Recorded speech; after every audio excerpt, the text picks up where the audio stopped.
ಉಡುಪಿ ತೆಂಕುಪೇಟೆಯ ವಸತಿ ನಿಲಯದ ಫ್ಲಾಟ್ ಒಂದರಲ್ಲಿ ಪ್ರಜ್ಞೆ ಇಲ್ಲದೆ ಚಿಂತಾಜನಕ ಸ್ಥಿತಿಯಲ್ಲಿದ್ದ ಮಹಿಳೆಯೋರ್ವರನ್ನು ವಿಶುಶೆಟ್ಟಿ ರಕ್ಷಿಸಿ ಜಿಲ್ಲಾಸ್ಪತ್ರೆಗೆ ದಾಖಲಿಸಿದ ಘಟನೆ ನಡೆದಿದೆ.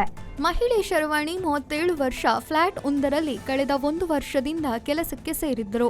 ಕಳೆದ 15 ದಿನಗಳಿಂದ ಮಹಿಳೆ ಒಂಟಿಯಾಗಿ ಜೀವಿಸುತ್ತಿದ್ದು ಫ್ಲಾಟ್ ಮಾಲೀಕ ಬೆಂಗಳೂರಿಗೆ ತೆರಳಿದ್ರು. ಇಂದು ಹಿರಿಯ ನಾಗರಿಕರಾದ ಮಾಲೀಕ ಬಂದಾಗ ಮಹಿಳೆ ಪ್ರಜ್ಞಾಹೀನ ಸ್ಥಿತಿ ನೋಡಿ ವಿಶುಶೆಟ್ಟಿಗೆ ಮಾಹಿತಿ ನೀಡಿದ್ರು. 3ನೇ ಮಹಡಿಯಿಂದ ಮಹಿಳೆಯನ್ನ ಲಿಫ್ಟ್ ಇಲ್ಲದೆ ಇರುವುದರಿಂದ ವಿಶುಶೆಟ್ಟಿ ಎತ್ತಿಕೊಂಡು ಬಂದು ತನ್ನ ವಾಹನದಲ್ಲಿ ಆಸ್ಪತ್ರೆಗೆ ಸೇರಿಸಿದ್ರು. ರಕ್ಷಿಸುವ ಸಮಯ ಇರುವೆಗಳೆಲ್ಲ ಮಹಿಳೆಯ ದೇಹವನ್ನ ಆವರಿಸಿಕೊಂಡಿದ್ದು ಅಸಹನೀಯ ಸ್ಥಿತಿ ಎದುರಾಗಿತ್ತು. ಮಹಿಳೆ ಅನ್ನ ಆಹಾರ ಸೇವಿಸದೆ 2-3 ದಿನಗಳಾಗಿರಬಹುದು ಹಾಗೂ ಪರಿಸ್ಥಿತಿ ಚಿಂತಾಜನಕವಿದೆ.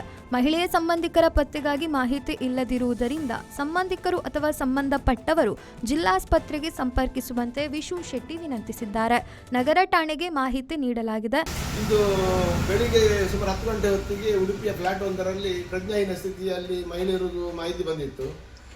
ಇದೀಗ ಆಕೆಯನ್ನು ರಕ್ಷಿಸಿ ಜಿಲ್ಲಾಸ್ಪತ್ರೆಗೆ ದಾಖಲು ಮಾಡಲಾಗಿದೆ. ಮಹಿಳೆ ಮನೆಯೊಂದರಲ್ಲಿ ಕೆಲಸಕ್ಕೆ ಸೇರಿದ್ದು.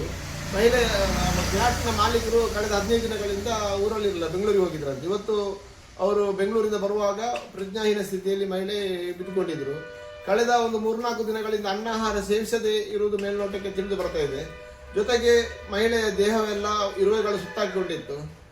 ಫ್ಲಾಟ್ನಲ್ಲಿ ಲಿಫ್ಟ್ ಇಲ್ಲದೆ ಇರುವುದರಿಂದ 3ನೇ ಫ್ಲೋರ್ ಮೇಲಿಂದ ಕೆಳಗೆ ನಾವು ಹೊತ್ತುಕೊಂಡೇ ತರಬೇಕಾದಂಥ ಪರಿಸ್ಥಿತಿ ಬಂತು. ಕೂಡಲೇ ನನ್ನ ವಾಹನದಲ್ಲಿ ಜಿಲ್ಲಾಸ್ಪತ್ರೆ ದಾಖಲು ಮಾಡಿದ್ದೇನೆ. ಮಹಿಳೆಯ ಪೂರ್ವಾಪರ ಅಥವಾ ಸಂಬಂಧಿಕರ ಬಗ್ಗೆ ಆಗಲಿ ಮನೆಯ ಬಗ್ಗೆ ಆಗಲಿ ವಿಳಾಸ ಯಾವುದೂ ಪತ್ತೆಯಾಗಿಲ್ಲ. ದಯಮಾಡಿ ಈ ಮಹಿಳೆಯ ಬಗ್ಗೆ ಮಾಹಿತಿ ಇರುವವರು ಜಿಲ್ಲಾಸ್ಪತ್ರೆಗೆ ಸಂಪರ್ಕಿಸಬೇಕು. ಮಹಿಳೆಯ ಸದ್ಯದ ಪರಿಸ್ಥಿತಿ ಚಿಂತಾಜನಕವಾಗಿದೆ. ಮಹಿಳೆಯ ಬಗ್ಗೆ ಯಾರಾದರೂ ಮಾಹಿತಿ ಇದ್ದವರು ಕೂಡ ಖಂಡಿತ ಜಿಲ್ಲಾಸ್ಪತ್ರೆ ಅಥವಾ ಉಡುಪಿ ನಗರ ಠಾಣೆಗೆ ಮಾಹಿತಿ ನೀಡಬಹುದು.